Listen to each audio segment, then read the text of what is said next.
بسم اللہ الرحمن الرحیم۔ السلام علیکم دوستو، میرا نام آصف خان اور آپ دیکھ رہے ہیں انڈین مسلم۔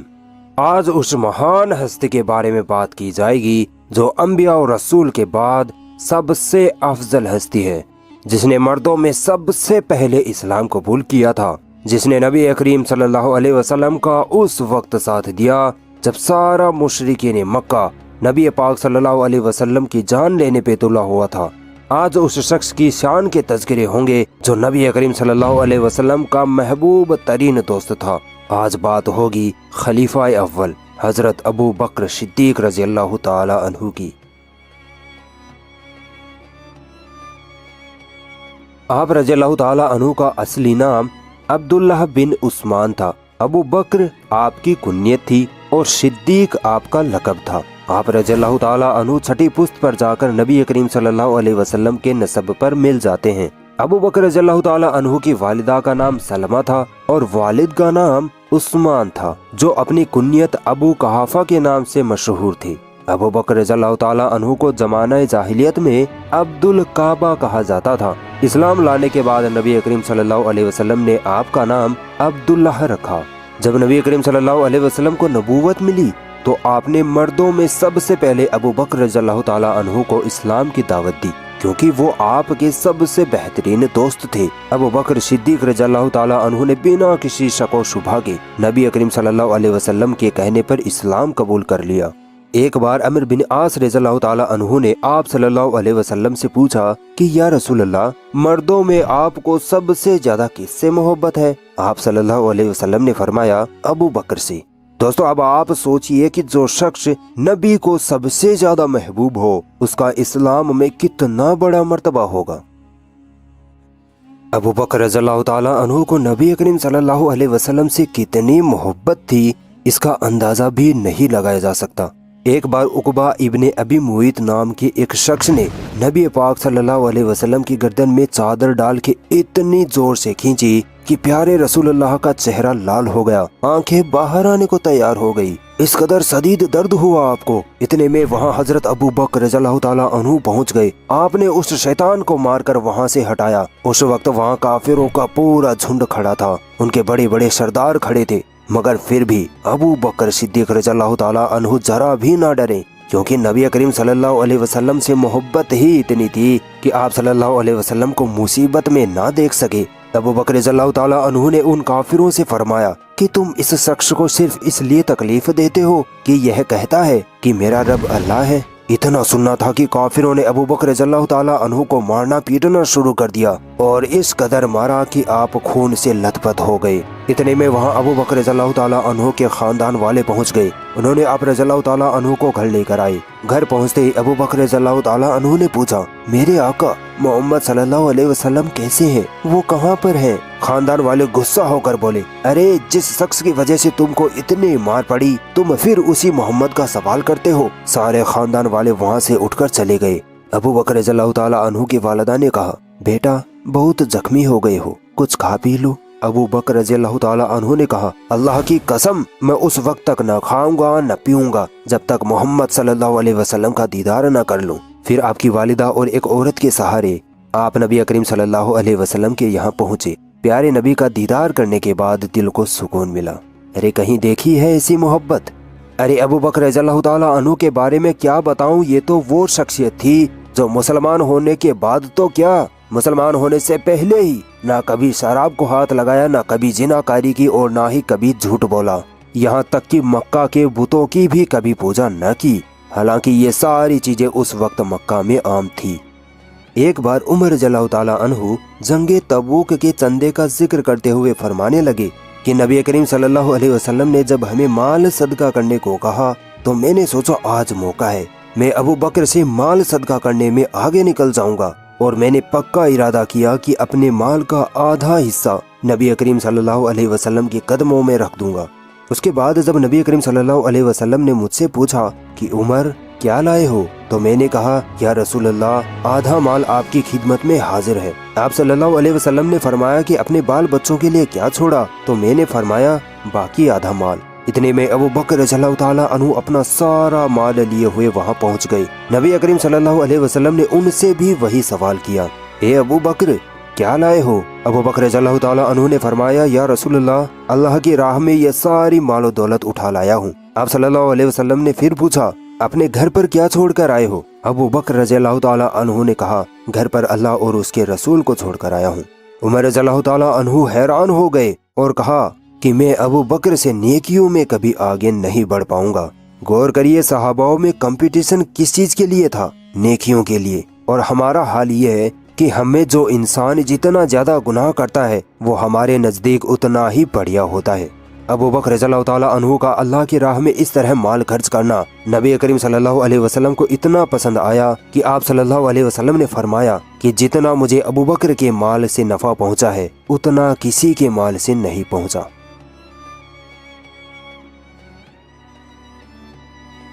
ہجرت کے وقت کو جب یاد کیا جاتا ہے تو قسم خدا کی روح کانپ جاتی ہے۔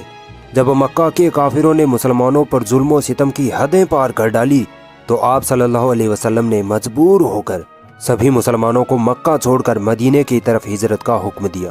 سبھی مسلمان اپنا گھر بار چھوڑ کر مدینہ چلے گئے، مگر خود نبی صلی اللہ علیہ وسلم، ابو بکر اور علی رضی اللہ تعالیٰ عنہ وہیں مکہ میں ہی رہ گئے۔ جب کافروں کو پتہ لگا کہ محمد صلی اللہ علیہ وسلم اکیلے ہیں تو ان کافروں نے نبی کریم صلی اللہ علیہ وسلم کو قتل کرنے کی سازش رچی۔ سوچا رات کو محمد پر حملہ کر کے اس کو شہید کر دیں گے، مگر ایسا ہو نہ سکا۔ بعد میں اللہ کی وحی کے مطابق آپ کو بھی ہجرت کا حکم ہوا۔ کافروں نے آپ صلی اللہ علیہ وسلم کے گھر کو گھیر لیا تھا، مگر اسی رات نبی کریم صلی اللہ علیہ وسلم کافروں کے سامنے سے ایسے نکلے کہ ان کو دکھائی تک نہیں دیے۔ ابو بکر رضی اللہ تعالیٰ عنہ نبی کریم صلی اللہ علیہ وسلم کے ساتھ تھے۔ دونوں مکہ سے نکل کر ایک پہاڑ کی گفا جسے غار ثور کہتے ہیں تک پہنچے۔ ابو بکر رضی اللہ تعالیٰ عنہ کی محبت دیکھیے، اپنی جان کی پرواہ نہ کرتے ہوئے نبی کریم صلی اللہ علیہ وسلم سے کہا، یا رسول اللہ، آپ ذرا باہر ٹھہرے، میں اس گفا میں دیکھتا ہوں کہ کوئی جان لیوا جانور تو نہیں ہے۔ ابو بکر رضی اللہ تعالیٰ عنہ گفا میں داخل ہوئے، گفا کو صاف کیا۔ گفا میں کچھ چھید تھے جن کو اپنے کپڑوں کو پھاڑ کر بند کیا۔ بعد میں کہا، یا رسول اللہ، اب آپ اندر آ جائیے۔ کافروں کو ان کی خبر لگ گئی۔ کافر گفا تک پہنچے اور بولنے لگے کہ ذرا اس گفا کے اندر تو دیکھو، کیا پتا محمد اس کے اندر چھپا ہو۔ دوسرے کافر نے کہا، نہیں، یہاں تو مکڑی کا جالہ ہے، کبوتر اڑ رہے ہیں، یہاں کوئی انسان کیسے آ سکتا ہے؟ کافروں کی باتوں کو اندر سے سن کر ابو بکر رضی اللہ تعالیٰ عنہ نے کہا، یا اللہ کے نبی، کافر تو یہاں تک پہنچ گئے، اب کیا کریں؟ مجھے آپ کی جان کی فکر ہو رہی ہے۔ رسول اللہ نے کہا، اے ابو بکر، خوف کیوں کھاتے ہو؟ اللہ ہمارے ساتھ ہے۔ آگے نبی کریم صلی اللہ علیہ وسلم نے فرمایا، ان دونوں کا کوئی کیا بگاڑ سکتا ہے جن کے ساتھ تیسرا اللہ ہو۔ ابو بکر رضی اللہ تعالیٰ عنہ گھبرا رہے تھے کہ کافر کہیں نبی پاک صلی اللہ علیہ وسلم کو نقصان نہ پہنچا دے۔ بعد میں کافر مایوس ہو کر وہاں سے چلے گئے۔ 3 دنوں تک اللہ کے نبی کے ساتھ حضرت ابو بکر رضی اللہ تعالیٰ عنہ اسی گفا میں رہے۔ بعد میں وہاں سے نکل کر مدینے کی طرف روانہ ہو گئے۔ ابو بکر رضی اللہ تعالیٰ عنہ کی ہمت کی داد دیجیے کہ اتنی خطرناک مصیبت میں بھی نبی کریم صلی اللہ علیہ وسلم کا ساتھ نہ چھوڑا۔ علی رضی اللہ تعالیٰ عنہ فرماتے ہیں کہ امت محمدیہ میں سب سے زیادہ افضل ابو بکر ہیں۔ اللہ کے نبی فرماتے ہیں کہ اللہ تعالیٰ ابو بکر پر رحم کرے کہ اس نے اپنی بیٹی میری نکاح میں دی اور مجھے ہجرت میں مدینے تک پہنچایا اور بلال کو آزاد کروایا۔ دوستو، بلال رضی اللہ تعالیٰ عنہ کا واقعہ یاد ہے نا؟ بلال رضی اللہ تعالیٰ عنہ جب کافروں کے یہاں غلام تھے تبھی اسلام لے آئے تھے، جس کی وجہ سے کافروں نے بلال رضی اللہ تعالیٰ عنہ کو اتنا ستایا کہ ان کو تپتی ریت پر لیٹا کر بڑے بڑے پتھر ان کے سینے پر رکھ دیا کرتے تھے۔ وہ ابو بکر رضی اللہ تعالیٰ عنہ ہی تھے جنہوں نے نبی کریم صلی اللہ علیہ وسلم کے ایک اشارے پر بلال رضی اللہ تعالیٰ عنہ کو کافروں سے 3-4 گنا زیادہ رقم دے کر چھڑوایا تھا۔ دوستو، آپ ابو بکر رضی اللہ تعالیٰ عنہ کی شان کا کیا ہی اندازہ لگاؤ گے۔ یہ تو وہ صحابی تھے جنہوں نے نبی کریم صلی اللہ علیہ وسلم کے مصلی پر مسلمانوں کو نماز پڑھائی تھی۔ جب پیارے آقا بیماری کی وجہ سے اٹھنے کی حالت میں نہ تھے تب آپ نے کہا تھا کہ ابو بکر کو کہو میری جگہ مسلمانوں کو نماز پڑھائے۔ اتنا بڑا شرف، اتنی عزت کسی دوسرے صحابی کو کبھی نہ ملی تھی۔ رسول اللہ صلی اللہ علیہ وسلم کی وفات کے بعد کا وقت مسلمانوں کے لیے بہت نازک وقت تھا، کیونکہ اب امت مسلمہ کو سنبھالنے والا کوئی نہ تھا۔ ادھر انصار چاہتے تھے کہ ہم میں سے کوئی خلیفہ بنے، تو ادھر مہاجرین یعنی قریش والے چاہتے تھے کہ ہم میں سے کوئی خلیفہ ہو۔ یہ جھگڑا سعد بن عبادہ کے گھر کے چبوترے، جسے سقیفہ بنی ساعدہ کہا جاتا تھا، وہاں ہو رہا تھا۔ ابو بکر رضی اللہ تعالیٰ عنہ فوراً وہاں پہنچتے ہیں اور جھگڑے کو ختم کرتے ہوئے فرماتے ہیں، یہاں عمر اور ابو عبیدہ دونوں موجود ہیں، دونوں میں سے کسی ایک کو خلیفہ چن لو۔ مگر عمر اور عبیدہ رضی اللہ تعالیٰ عنہ نے کہا ابو بکر سب سے افضل ہے، اور پھر اچانک عمر رضی اللہ تعالیٰ عنہ نے ابو بکر رضی اللہ تعالیٰ عنہ کے ہاتھ پر بیعت کر لی، اور پھر سارے مسلمانوں نے بنا کسی جھگڑے کے خوشی خوشی ابو بکر رضی اللہ تعالیٰ عنہ کو اپنا پہلا خلیفہ چن لیا۔ پھر اگلے دن آپ رضی اللہ تعالیٰ عنہ نے مسجد نبوی میں کھڑے ہو کر خطبہ دیا اور فرمایا، اے مسلمانوں، میں تمہارا سردار بنایا گیا ہوں، حالانکہ میں تم سے بہتر نہیں ہوں، بس اگر میں نیکی کروں تو تم میرا ساتھ دینا، اور اگر میں غلط کام کروں تو تم مجھے صحیح کر دینا۔ تم میں سے جو کمزور ہے وہ میرے نزدیک طاقتور ہے، یہاں تک کہ میں اسے اس کا حق نہ دے دوں، اور جو طاقتور ہے وہ میرے نزدیک کمزور ہے جب تک کہ میں اس سے دوسروں کا حق نہ لے لوں۔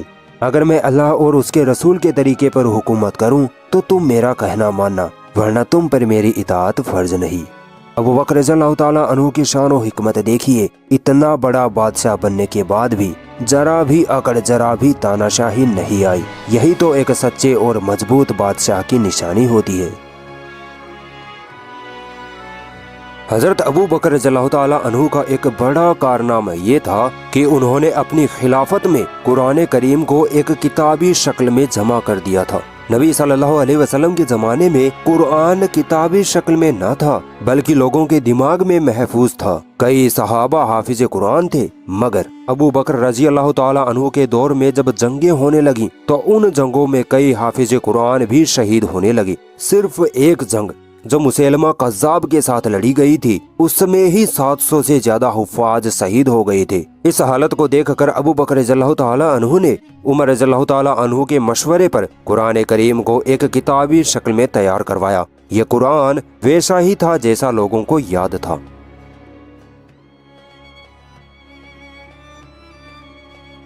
خلیفہ بننے کے بعد ابو بکر رضی اللہ تعالیٰ عنہ پر مانو چنوتیوں کے پہاڑ ٹوٹ پڑے۔ ایک طرف تو روم اور ایران کی سلطنتوں سے جنگوں کے لیے تیار ہونا، تو دوسری طرف ان لوگوں سے نپٹنا جو اسلام سے پھر گئے تھے۔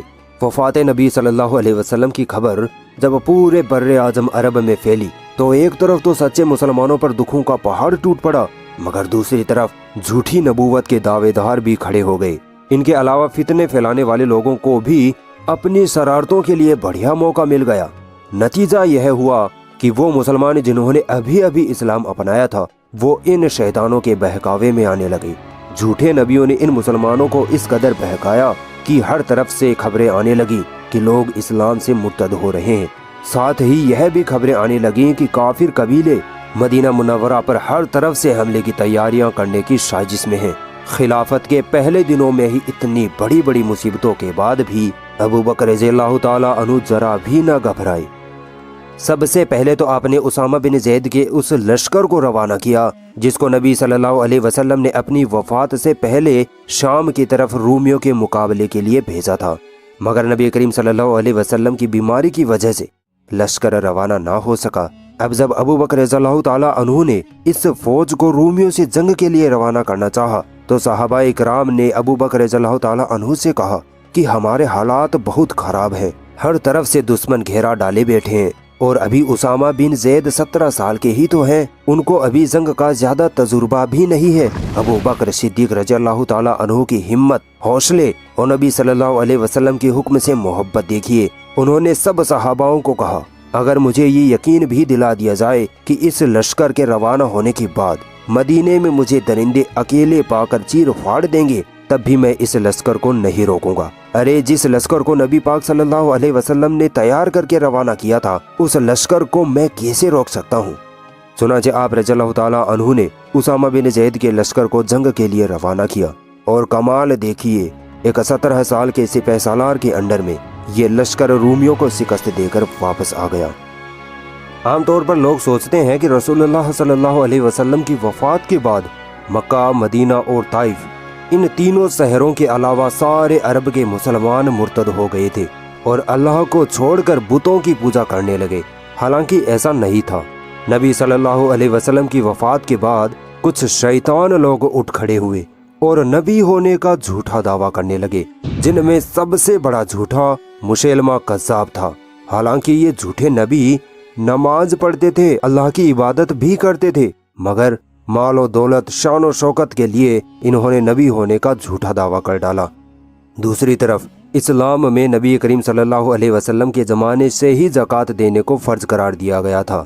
زکوٰۃ ایک ٹیکس تھا جو مالدار لوگوں سے لے کر غریبوں میں بانٹا جاتا تھا، مگر نبی صلی اللہ علیہ وسلم کی وفات کے بعد جو مالدار لوگ تھے وہ سرکشی پر اتر آئے، کہنے لگے کہ ہم آزاد رہیں گے، ہم اپنا مال ان غریبوں کو نہیں دیں گے۔ ان لوگوں نے زکوٰۃ دینے سے انکار کر دیا۔ یہ وہی لوگ تھے جو نئے نئے مسلمان بنے تھے، ابھی انہوں نے اسلام کو صحیح سے سمجھا بھی نہیں تھا۔ یہ چونکہ ایک سرکشی تھی، لہٰذا ان لوگوں کے بہکاوے میں کئی اور مسلمان بھی آنے لگے اور دھیرے دھیرے چھوٹے موٹے قبیلے بھی زکوٰۃ دینے سے انکار کرنے لگے اور جنگ کرنے کی دھمکیاں دینے لگے۔ ادھر جو جھوٹے نبی بنے بیٹھے تھے، مسیلمہ اور طویل وغیرہ، ان شیطانوں نے ان زکوٰۃ نہ دینے والے لوگوں کو اپنے پالے میں لینا شروع کر دیا۔ دیکھتے ہی دیکھتے یہ فتنہ پورے عرب میں پھیل گیا۔ یہ فتنہ اسلام اور ابوبکر رضی اللہ تعالیٰ عنہ کے لیے بہت بڑا خطرہ بن چکا تھا، اور اس خطرے کو جڑ سے ہی ختم کرنا ہی اسلام اور مسلمانوں کی حفاظت کا راستہ تھا۔ لہٰذا مرتدین یعنی زکوٰۃ سے انکار کرنے والے سردار اکٹھا ہو کر ابوبکر رضی اللہ تعالیٰ عنہ کے پاس آئے اور بولے کہ ہم نماز تو پڑھتے ہیں مگر زکوٰۃ نہیں دیں گے۔ ابوبکر صدیق رضی اللہ تعالیٰ عنہ نے منہ توڑ جواب دیتے ہوئے فرمایا کہ اللہ کی قسم، اگر زکوٰۃ کا ایک جانور یا ایک دانہ بھی کوئی قبیلہ نہیں دے گا تو میں اس کے ساتھ جنگ کروں گا۔ صدیق اکبر کا یہ جواب سن کر مرتدین لوگ ہکے بکے رہ گئے اور اپنے اپنے قبیلے واپس لوٹ کر جنگ کی سازشوں میں جٹ گئے۔ آپ سوچئے، اگر ابوبکر رضی اللہ تعالیٰ عنہ ان لوگوں کو زکوٰۃ نہ دینے کی اجازت دے دیتے تو یہ زکوٰۃ کا فتنہ اور زیادہ بڑھ جاتا اور یہ لوگ آگے چل کر روزے کا انکار کرتے، پھر نماز پڑھنا چھوڑ دیتے اور پھر یہ اسلام چھوڑ کر بتوں کی عبادت میں لگ جاتے۔ مگر قربان جائیے ابوبکر رضی اللہ تعالیٰ عنہ کی حکمت پر، آپ نے رسول اللہ کی اتباع اور اطاعت کو سب سے اوپر رکھا۔ کچھ دنوں کے بعد خبر ملی کہ مرتدین قبیلوں نے مدینہ کو چاروں طرف سے گھیر لیا ہے اور حملہ کرنے والے ہیں۔ فوراً ابوبکر رضی اللہ تعالیٰ عنہ نے مدینہ منورہ میں موجود مسلمانوں کو جنگ کے لیے تیار کیا۔ سارے مسلمان مسجد نبوی میں جمع ہو گئے۔ مرتدین کے قبیلے ابس اور جبان نے مسلمانوں پر حملہ کر دیا۔ ان مرتدین کو علی، زبیر، طلحہ اور ابن مسعود رضی اللہ تعالیٰ عنہ نے مدینے کے باہر ہی روک لیا اور پلٹ وار کر کے واپس بھگا دیا۔ چاروں طرف سے مرتدین مدینے پر حملہ ور ہو گئے۔ حالات بد سے بدتر ہونے لگے۔ یہ حالت دیکھ کر ابوبکر رضی اللہ تعالیٰ عنہ خود مدینے سے باہر نکلے اور دشمنوں پر حملہ کرنے لگے۔ ابوبکر رضی اللہ تعالیٰ عنہ کو دیکھ دشمن تھر تھر کانپنے لگے۔ کچھ گھنٹوں کی خونریز جنگ کے بعد مرتدین کی شکست ہوئی اور وہ پیٹھ دکھا کر بھاگ کھڑے ہوئے۔ اس جنگ میں جو مال غنیمت مسلمانوں کے ہاتھ لگا تھا اسے ابوبکر رضی اللہ تعالیٰ عنہ نے نعمان بن مقرین رضی اللہ تعالیٰ عنہ کے ساتھ مدینہ بھیجا اور خود دشمنوں کا پیچھا کرتے ہوئے آگے بڑھتے چلے گئے۔ ادھر دشمنوں کے ایک قبیلے نے مدینہ منورہ پر پھر سے حملہ کر دیا اور مال غنیمت کو چرا لے گئے اور کچھ مسلمانوں کو شہید کر دیا۔ جب صدیق اکبر واپس مدینہ لوٹے تو یہ معاملہ سن کر بہت غصہ ہوئے اور قسم کھائی کہ مرتدین نے جتنے مسلمانوں کو شہید کیا ہے اتنے ہی مرتدین کو قتل نہ کر دوں تو چین سے نہیں بیٹھوں گا۔ پھر ایک نہایت ہی خطرناک بڑی جنگ ہوتی ہے۔ مسلمان مرتدین کو شکست دیتے ہیں، مسلمان جنگ جیت جاتے ہیں۔ مرتدین کے بچے ہوئے لوگوں کو پھر سے اسلام کی دعوت دی جاتی ہے، ان کو پھر سے اسلام سمجھایا جاتا ہے اور وہ لوگ خوشی خوشی مسلمان بن جاتے ہیں۔ یہ ابوبکر رضی اللہ تعالیٰ عنہ کی سب سے بڑی کامیابی تھی۔ ابوبکر صدیق رضی اللہ تعالیٰ عنہ نے تقریباً 2 سال تک خلافت کی۔ اتنے کم وقت میں ہی آپ نے اسلامی سلطنت کو وہ مقام دلا دیا جس کی آج تک کوئی مثال نہ ملتی۔ آپ نے اپنی پوری خلافت اسلام اور مسلمانوں کی حفاظت کے لیے جنگوں میں لگائی۔